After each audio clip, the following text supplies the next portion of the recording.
Ողջույն հարգելի հայրենակիցներ, ձեզ հետ է առողջ որոշումը։ Բաժանորդագրվեք 168-ի YouTube-յան և Facebook-յան ալիքներին և եղեք իրազեկ։ Այսօր մենք խոսելու ենք առողջապահության նախարարության կողմից որդեգրած կադրային քաղաքականության մասին։ Ինչպես գիտենք, առողջապահության նախարարը վերջի իր հարցազրույցների ժամանակ շատ հաճախ խոսում է առողջապահական համակարգի նոր հեղափոխական շրջան մտնելու մասին, որի արդյունքում հայտարարել է, որ կատարելու է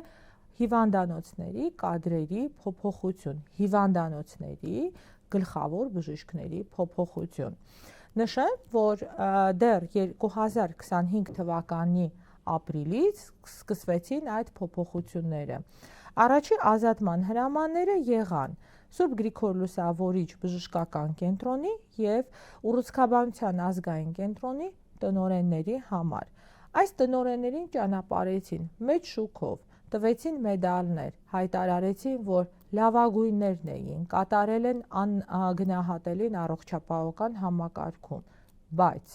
առողջապահության նախարարը որոշեց, որ մենք ազատվում ենք այս տնօրեններից։ Ինչու՞։ Որովհետև նա որոշեց, որ մենք առողջապահության համակարգը մտցնում ենք մեկ այլ նոր փուլ, մեկ այլ նոր բարեփոխման մեջ։ Եվ առանց որևէ տրամաբանության, առանց որևէ բացատրության ազատվեցին երկու գլխավոր բժիշկներ։ Ուրեմն առողջապահության նախարարության կողմից հայտարարվեց միանգամից, նախարարի կողմից, որ Սուրբ Գրիգոր Լուսավորիչ բժշկական կենտրոնի տնօրեն է նշանակվելու Նարեկ Զեյնալյանը։ Եվ այն հարցին, երբ լրագրողները հարցրեցին Նարեկ Զեյնալյանին, պարոն Զեյնալյան, դուք գնալու եք այդ հիվանդանոցում ղեկավարել, պատասխանեց, առաջարկ չեմ ստացել։ Եվ Հայաստանի Հանրապետության ազգային ժողովի առողջապահական հանձնաժողովի նախկին ղեկավարը, որը նաև պատգամավոր էր, այսինքն պատասխանատու էր օրենսդրության պահպանման համար, մոռացել էր, որ Սուրբ Գրիգոր Լուսավորիչը, որը 100% պետական ենթակայության բժշկական կենտրոն է, տնօրենների ընտրությունը կատարվում է մրցույթային կարգով։ Հաջորդ հարցը, որը տվեցին առողջապահության նախարարության փոխնախարարին, հարցնելով, արդյոք ձեզ առաջարկել են լինել Ուռուցքաբանության ազգային կենտրոնի տնօրեն, փոխնախարարը պատասխանեց նույնը. ես նման առաջարկ չեմ ստացել։ Այսինքն առողջապահության նախարարության փոխնախարարը նույնպես մոռացել էր, որ այդ պաշտոնը մրցույթային պաշտոն է, պետք է հայտարարվի մրցույթ, պետք է հաղթի համապատասխան մասնակիցը, նոր նշանակվի։ Եվ ահա, Նարեկ Զեյնալյանին նշանակեցին Սուրբ Գրիգոր Լուսավորիչի տնօրենի պաշտոնակատար։ Հաճախ տեսնում ենք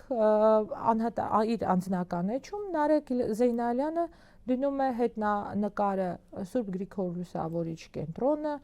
ինչպես նաև Սուրբ Գրիգոր Լուսավորիչում կատարում է բավականին հիմնավոր կադրային քաղաքականության փոփոխություն, այսինքն ազատում է բժիշկներին, ընդունում է բժիշկներին, ադմինիստրատիվ մասում կատարում է հստակ փոփոխություններ, իր ընկերական շրջապատից մարդկանց հրավիրում է աշխատանքի, մոռանալով, որ մրցույթի արդյունքում կարող է եւ այնպես ստացվի, որ ինքը չկարողանա հաղթահարել այդ մրցույթը։ Եվ արդեն 2 ամիս է այս հիմնարկները չունեն տնօրեններ,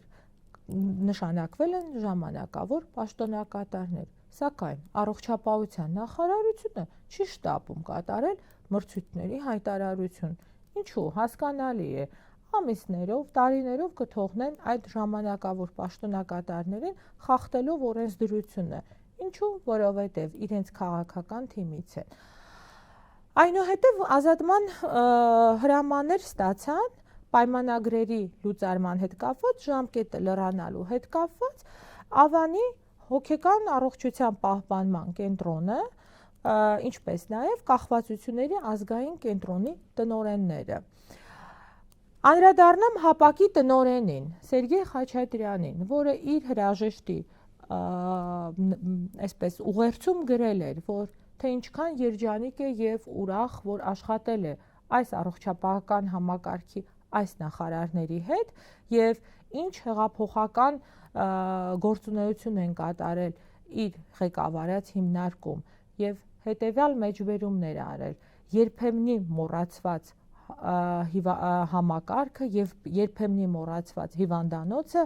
ծաղկում ապրեց։ Սերգեյ Խաչատրյանը եղել է մինչև հեղափոխությունը Հայաստանի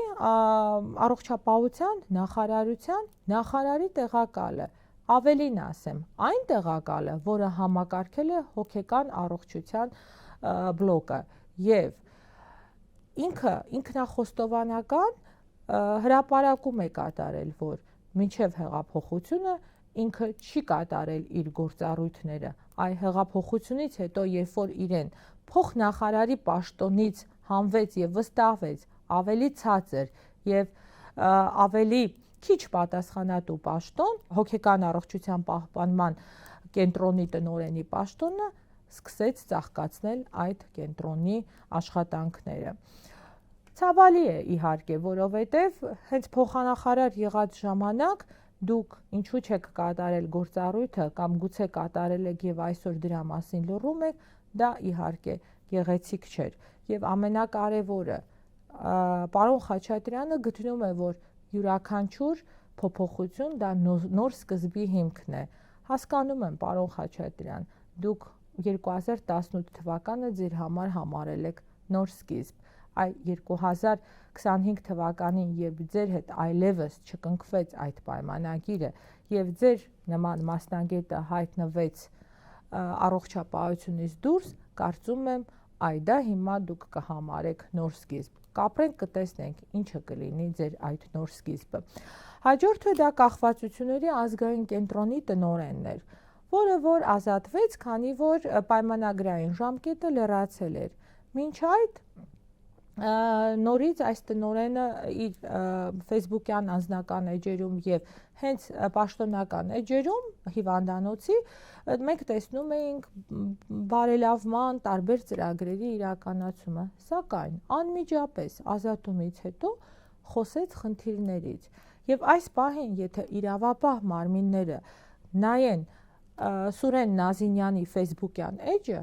մինիմումը 5-6 քրեական գործի հայտարարություններ կգտնեն։ Սուրեն Նազինյանը խոսեց, թե ինչպես են իրեն ստիպել ստորագրել այն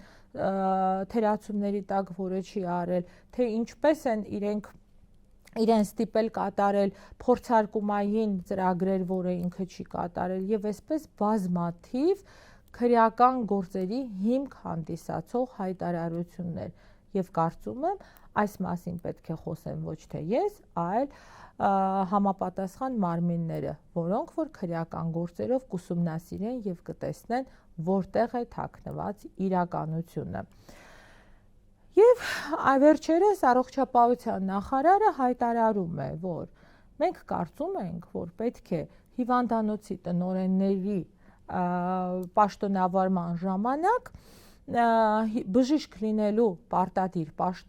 պահանջը հանվի։ Խոսքը վերաբերվում է ՊՕԱԿ-ներին, որովհետև փակ բաժնետիրական ընկերությունների տնօրենները այլևս վաղուց կարող են լինել ոչ բժիշկ մասնագետներ։ Մենք ականատես եղանք 18 թվականից այս կողմ, ինչպես նշանակվեցին, օրինակ, նախկինում հարկային համակարգում օպերատիվ բաժնում աշխատած աշխատակիցներ, ոչ բժշկական մասնագիտության եւ այլն, բազմաթիվ ոչ բժշկական կրթություն ունեցող տնօրեններ։ Իդեպ, այդ տնօրեններից շատերը այլևս չեն պաշտոնավարում եւ ունեին բավականին աշխատանքային խնդիրներ։ Բայց խոսքը վերաբերվում է ՊՕԱԿ-ներին, որը նույնպես պարտադիր պահանջներից ուզում են հանել տնօրենի բժշկական կրթություն ունենալու կոմպոնենտը։ Դա վերաբերվում է գյուղական ամբուլատորիաներին հիմնականում։ Ինչու՞, որովհետև գտնում են, օրինակ, մեջբերում առողջապահության փոխնախարար Ջումայանի խոսքից։ Այ ասում է տնօրենը, որը բժիշկ է, ճիշտ չի էլի, որ մտածի պատուհանի կամ տանիքի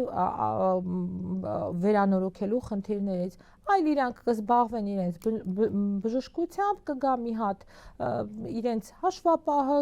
ինչ որ մեկը, որը որ բժշկական կրթություն չունի, եւ դրանով կզբաղվի նա։ Հետաքրքիր մի խնդիր է առաջանում։ Ժամանակին, երբ որ մենք հիմնեցինք ընտանեկան բժիշկների ինստիտուտը, մենք միջազգային փորձը այդպիսինն էր, ասում էին, պեր կապիտայով ընտանեկան բժիշկներն են այդ փողը բերում ամբուլատորիայի ֆինանսավորման համար, եւ դրա համար իրենք էլ պետք է կարողանան ճիշտ կանոնակարգել եւ կառավարել այդ գումարները։ Եվ հիմա նախագիծ է շրջանառվում, որտեղ բժիշկ լինելու պայմանը հանում են։ Այսինքն, եթե ժամանակին առողջապահության նախարարությունը եւ մարզպետները հիմնականում, քանի որ այդ պոակները մարզերում են գտնվում, կատարում էին համատեղ հրամանի կնքում եւ հստակ անգամ բժշկական կրթություններ նեղացվում եւ պահանջ էր դրվում, որ այդ պոակները պետք է ղեկավարեն ընտանեկան բժիշկը, մանկաբույժը կամ թերապևտը, որովհետեւ գտնում էին, որ այս 3 մասնագետը կարող են ստեղծել եւ կառավարել ընտանեկան բժշկության ինստիտուտը, ապա հերիք չի հանում են այդ պահանջը, մի հատ էլ ասում են, կարող է օրինակ հաշվապահը կամ այլ մասնագետը գալ եւ ղեկավարել այդ ամբուլատորիաները։ Դրա առաջի ահազանգը մենք ունեցանք աշտարակում, բազմիցս խոսել եմ դրա մասին, երբ որ համայնքի ղեկավարը որոշել էր, որ այլևս բժիշկներ չպետք է աշխատեն այս ամբուլատորիաներում, եւ դա հիմա տարածում են ամբողջ հանրապետության վրա։ Շատ մոտ ապագայում մենք դրա դեմ պայքարի մի միջոցառում ենք նախաձեռնել, որի մասին ավելի ուշ դուք կտեղեկանաք։ Սակայն ես ուզում եմ, որ մեր առողջապահական համակարգի կազմակերպիչ բժիշկները անպայման խոսեն սրա մասին, անպայման բարձրաձայնեն այս խնդրի մասին, որովհետև սա վերջնական առողջապահության քանդման եւ մարզային առողջապահության վերացման փուլին ենք անցնելու։ Եվ ամենակարևորը, այդ նախագիծը, որը որ շրջանառվում է, մի հետաքրքիր կարգավորում ունի։ Նախկինում առողջապահական մրցույթներին մասնակցում էին հասարակական կազմակերպության ներկայացուցիչները եւ լրատվությունը։ Դրա համար պետք էր ընդհանրապես հիմնադրին գրել մեկնամակ եւ մասնակցել թափանցիկությունը ապահովելու համար։ Այժմ այստեղ էլ են խնդիր առաջացնում, ասում են, նախարարություն պետք է գրել եւ այնուհետեւ հանձնաժողովը կորոշի, արդյոք թույլ տալ տվյալ հասարակական կազմակերպությանը կամ տվյալ լրատվությանը մասնակցել այդ մրցույթներին, ինչը իրենից ենթադրում է, որ անգամ այն մրցույթներին, որտեղ որ պետք է չլինի հանրային աչքը, նրանք կարողանում են գործիք են գտել, որպեսզի արգելեն։ Եվ դրա վառ օրինակներից մեկը ես նորից չեմ կարող չխոսել Գեղարքունիքի մարզում կատարվող անհասկանալի մրցույթի մասին։ 1 տարի շարունակ իրենց ցանկացած տեխնացուին չէին կարողանում մրցույթային կարգով նշանակել տնօրեն։ Ինչ արեցին։ Առաջին անգամ չհաղթահարեց մրցույթը, երկրորդ անգամ հանձնաժողովը չկայացավ, երրորդ անգամ պարզվեց, որ տվյալ տեխնացուն վերջի իր ամբողջ կյանքի ընթացքում 3 տարվա աշխատանքային ստաժ չունի, որի արդյունքում չթույլ տվեցին մասնակցել։ Այնուհետև 4-րդ անգամ մեծամասնությունը միշտ ճիշտ է սկզբունքով 3-4-ը կողմ քվեարկությամբ մարզպետարանը պնդեց, որ պետք է այս մասնակիցը մասնակցի մրցույթին եւ այդպիսի խիստ բարեհաճ եւ կողմնակալ մոտեցումով մասնակիցը չկարողացավ հաղթահարել մրցույթը, սակայն այնուհետև որոշեցին բողոքարկեն եւ անհասկանալի պատճառով այդ մասնակցին նշանակեցին Մարտունու բժշկական կենտրոնի տնօրեն։ Իդեպ այս պահին նախաքննության փուլում է գործը, որովհետև պետական վերահսկողական ծառայությունը գտնում է, որ այն փաստաթղթերը, որը տվյալ տեխնացուն ներկայացրել է մրցույթային հանձնաժողովին, չեն համապատասխանում իրականությունը։ Կտեսնենք այսուհետ ինչ կկատարվի եւ